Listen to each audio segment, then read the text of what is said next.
Good morning. അപ്പോൾ രാവിലെ എണീക്കുമ്പോൾ തന്നെ ഒരു ഇൻട്രസ്റ്റും ഉണ്ടാവില്ല കേട്ടോ പോവാൻ. ആർക്കും ഇൻട്രസ്റ്റ് ഉണ്ടാവില്ലല്ലോ. അപ്പോൾ അതേപോലെ തന്നെ എനിക്കും അങ്ങനെ തന്നെ മടിച്ചാണ് എണീക്കുക. ഇനി സെയ്യൂനെ വയ്യാതെക്കാൻ വേണ്ടിയിട്ട് തലേണൊക്കെ ഒന്ന് സെറ്റ് ചെയ്തിട്ടാണ് വാഷ്റൂമിലേക്ക് പോവാറ്. അങ്ങനെ ഒന്ന് ഫ്രഷ് ആയിട്ട് നേരെ സ്കിൻ കെയറിലേക്ക് കിടക്കും. ഞാൻ ചെറിയ രീതിക്ക് ലിപ്സ്റ്റിക്കും കാജലൊക്കെ ഒന്നും ഇടും കേട്ടോ. അപ്പോൾ യൂണിഫോമിലേക്ക് മാറിയിട്ട് ഒന്ന് സെറ്റാകും. അപ്പോൾ തന്നെ നമുക്ക് കുറച്ച് ഉഷാറൊക്കെ കിട്ടും കേട്ടോ. ഇതുവരെ ഇല്ലാത്തൊരു ഉഷാർ അപ്പോൾ ഒന്ന് കയറി വരും. പിന്നെ കോളേജ് ബാഗ് ഒന്ന് സെറ്റാക്കും. കാരണം ഇന്ന് എക്സാം ആയതുകൊണ്ട് തന്നെ ബുക്കിൻ്റെ ഒന്നും വലിയ ആവശ്യമില്ല. എടുക്കുകയാണെങ്കിൽ തന്നെ ഒരു സബ്ജക്റ്റൊക്കെ എടുക്കുകയുള്ളൂ. അപ്പോൾ ഒക്കെ ഒന്ന് ഒഴിവാക്കിയിട്ട് പേഴ്സ് കാര്യങ്ങൾ, പെൻസിൽ കേസ് കാര്യങ്ങൾ മാത്രം വെക്കാൻ വേണ്ടിയിട്ട് ഒന്ന് അറേഞ്ച് ചെയ്യും. അതൊന്നും രാത്രി തോന്നില്ല. അപ്പോൾ ഒക്കെ ലാസ്റ്റ് മിനിറ്റിലാണ് എല്ലാം ചെയ്യുക. ഓക്കെ, അപ്പോൾ അതൊക്കെ സെറ്റ് ചെയ്ത് ടംബ്ലറും വെക്കും കേട്ടോ. അങ്ങനെ വെച്ചിട്ട് നേരെ അടിയിലേക്ക് പോവുകയാണ് പിന്നെയാണ് ചെയ്യാറ്. അങ്ങനെ അടിയിലെത്തിയ ഉടനെ തന്നെ ഞാൻ ചപ്പാത്തിയും എഗ് റോസ്റ്റും ഉണ്ടാക്കിയിട്ടുണ്ടായിരുന്നു. അത് കഴിക്കും. അത് അങ്ങനെ അനിയത്തി ഉണ്ടായിരുന്നു കൂടെ കഴിക്കാൻ. അവളോടും സംസാരിച്ചിട്ട് അങ്ങനെ കഴിക്കും. ഇതിൻ്റെ ഇടയിൽ കൂടെ തന്നെ ഉമ്മ ബ്രേക്ക്ഫാസ്റ്റ്, അതുപോലെ തന്നെ ഞാൻ ബ്രേക്ക്ഫാസ്റ്റിനായിട്ട് ലഞ്ചായിട്ട് കൊടുക്കുന്നത്. അപ്പം അതുമ്മ സെറ്റ് ചെയ്ത് വെച്ചിട്ടുണ്ടാവും കേട്ടോ.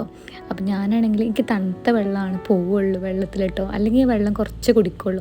തണുത്ത വെള്ളമാണെങ്കിൽ ഞാൻ ഫുള്ള് കുടിക്കും. അതുകൊണ്ട് തന്നെ പോകുമ്പോൾ ഞാൻ ഐസ് ക്യൂബ്സൊക്കെ വെച്ചിട്ട് വെള്ളം സെറ്റ് ചെയ്തിട്ടാണ്, ഞാൻ ടംബ്ലറിൽ വെള്ളം സെറ്റ് ചെയ്തിട്ടാണ് ഞാൻ പോവാറ് കോളേജിലേക്ക്. അപ്പോഴേക്കും ഉമ്മ സെറ്റാക്കിയിട്ടുള്ള ലഞ്ച് ബോക്സ് എടുത്തിട്ട് ബാഗിലേക്ക് വെച്ചിട്ട് അങ്ങനെ ഞാൻ ഇറങ്ങും. ഇവിടുന്ന് കുറച്ച് ബുദ്ധിമുട്ടാണ് എനിക്ക് കോളേജിലേക്ക് പോകാമെന്ന് പറയുന്നത്. ഇവിടെ നിന്നായാലും അവിടെ നിന്നായാലും എനിക്ക് ബുദ്ധിമുട്ടാണ്. ഇവിടുന്ന് കുറച്ചുകൂടി സുഖം. പക്ഷെ ഇവിടുന്ന് ഓട്ടോ കിട്ടാൻ നല്ല ബുദ്ധിമുട്ടാട്ടോ. ഓട്ടോ കിട്ടാൻ നല്ല ലേറ്റ് ആയതുകൊണ്ട് തന്നെ എനിക്ക് കോളേജ് ബസ് കിട്ടിയില്ല. അപ്പോൾ ഓട്ടോയിലാണ് ഞാൻ കോളേജ് വരെ പോയത്. കോളേജിലെത്തിയപ്പോൾ ഞാൻ പറഞ്ഞല്ലോ ഒന്ന് എക്സാം ആണെന്നുള്ളത്. അപ്പോൾ എല്ലാവരും നല്ല പഠിത്തത്തിലായിരുന്നു. അതിനൊക്കെ മതി നമുക്ക് ടെൻഷൻ ആവാനറിയില്ല. എനിക്കാണെങ്കിൽ ലാസ്റ്റ് മിനിറ്റിൽ ഒന്നും നോക്കുന്നത് ഇഷ്ടമല്ല. ഇതിൽ ഞങ്ങൾ ടീംസിൽ പലരും പല ടീംസാണ്. ഇവളാണെന്നുണ്ടെങ്കിൽ ഒക്കെ ലാസ്റ്റ് മിനിറ്റ് നോക്കുന്ന ടൈപ്പാണ്. ചിലരൊക്കെ രാത്രി നല്ല രീതിക്ക് നോക്കി വരുന്നവരുണ്ടാവും, തീരെ പഠിക്കാതെ വരുന്നവരുണ്ടാവും, പഠിച്ച് മറന്നവരുണ്ടാവും. അങ്ങനെ പല ടൈപ്സ് ആണല്ലോ. അങ്ങനെ എക്സാമൊക്കെ കഴിഞ്ഞ സന്തോഷത്തിൽ ഞങ്ങൾ നേരെ ക്യാൻറ്റീനിലേക്ക് പോവാണ് കേട്ടോ. അപ്പോൾ അതിൻ്റെ ഇടയിലുള്ള ഓരോ കലാപരിപാടി, എന്താ ഇതിന് പറയാം, കൊപ്രായം എന്ന് വേണമെങ്കിൽ പറയാം ഞങ്ങൾക്ക്. ഓക്കെ, അപ്പോൾ അവിടെ എത്തിയ എണ്ണത്തിൽ ഞങ്ങൾ എന്ത് കഴിക്കും എന്നുള്ള രീതിക്ക് പല ഡിസിഷൻസ് നോക്കി. അങ്ങനെയൊക്കെ നോക്കി ഇതൊന്നും വേണ്ട തീരുമാനിച്ച് ഞങ്ങൾ അവസാനം ഒരു നെല്ലിക്കയിൽ സെറ്റാക്കാന്നുള്ള പ്ലാൻ എടുത്ത്. അങ്ങനെ എനിക്ക് നെല്ലിക്ക ഇഷ്ടമല്ല കേട്ടോ. ഞാൻ നെല്ലിക്ക കഴിച്ചില്ല. നിഹാലയും ദിൽഷാനയും കഴിച്ചു. പിന്നെ അസ്മനെ കൊണ്ട് നിഹാല കഴിപ്പിച്ചു എന്ന് വേണമെങ്കിൽ പറയാം. ഇവിടെ കുറേ വേണ്ടെന്നൊക്കെ പറയുന്നുണ്ടെങ്കിലും കഴിപ്പിച്ചു. നെക്സ്റ്റ് ഞങ്ങൾ ലാബിലേക്കാട്ടോ പോയത്. ലാബ് കാണുമ്പോൾ തന്നെ പേടിയാണ്, കാരണം അത്രയും കഷ്ടപ്പെട്ടിട്ടുണ്ട് ഈ ലാബിൽ ഞങ്ങൾ.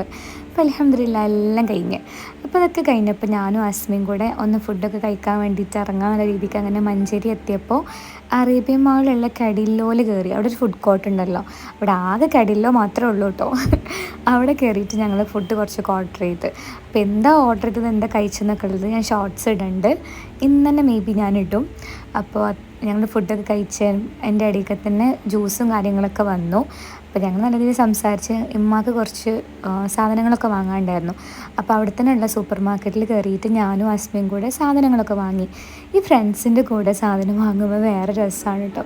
അവർ നമ്മളെ ഹെൽപ്പ് ചെയ്യാണ്ടാവും. ഞങ്ങൾ ഓരോ പൊട്ടത്തരങ്ങളും സംസാരിച്ചിട്ട് നല്ല രീതിക്ക് എൻജോയ് ചെയ്തിട്ടാണ് ഞങ്ങൾ ഈ സൂപ്പർ മാർക്കറ്റിൽ ഓരോ കാര്യങ്ങളും പർച്ചേസ് ചെയ്തത് കേട്ടോ. അപ്പോൾ അതിൻ്റെ ഇടയിൽ അവളെടുത്തിരുന്ന ഓരോ വീഡിയോസും കാര്യങ്ങളാണ്. എൻ്റെ ക്ലാസ്സിലുള്ള എല്ലാവരും വ്ളോഗ് എടുക്കാനായാലും അതുപോലെ കണ്ടൻറ് ഉണ്ടാക്കാനൊക്കെ മുന്നിലേക്ക് നിൽക്കുന്ന ടീംസാണ് കേട്ടോ. ഞാനൊരു ദിവസം ഇട്ടിട്ടില്ലെങ്കിൽ എന്നെക്കാളും ടെൻഷൻ അവർക്കാണ്. അപ്പോൾ അങ്ങനെ സാധനങ്ങളൊക്കെ വാങ്ങി സെയ്യോനും ചോക്ലേറ്റൊക്കെ വാങ്ങി ഞങ്ങൾ തിരിച്ച് പോവുകയാണ്. അപ്പോൾ അവൾ ലൈൻ ബസ്സിനാണ് പോകുന്നത്. എനിക്ക് ഇവിടുന്ന് ജസ്റ്റ് ഓട്ടോക്ക് പോകാവുന്നതേ ഉള്ളൂ. അപ്പോൾ വീട്ടിലെത്തിയ ഉടനെ തന്നെ കുളിച്ചിട്ട് പിന്നെ ഞാൻ ഈ ബെഡ് എണീറ്റിട്ടില്ല.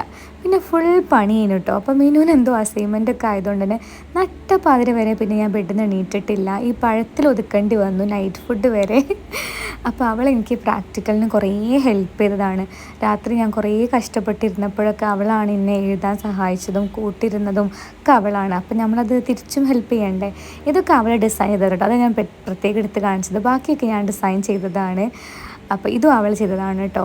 ബാക്കിയൊക്കെ ഞാൻ ചെയ്ത് കൊടുത്ത് അങ്ങനെയൊക്കെ കുറേ ഡിസൈനൊക്കെ ചെയ്ത് കൊടുത്ത് 3 മണി വരെ ഞങ്ങൾ ദിമ്മലായിരുന്നു.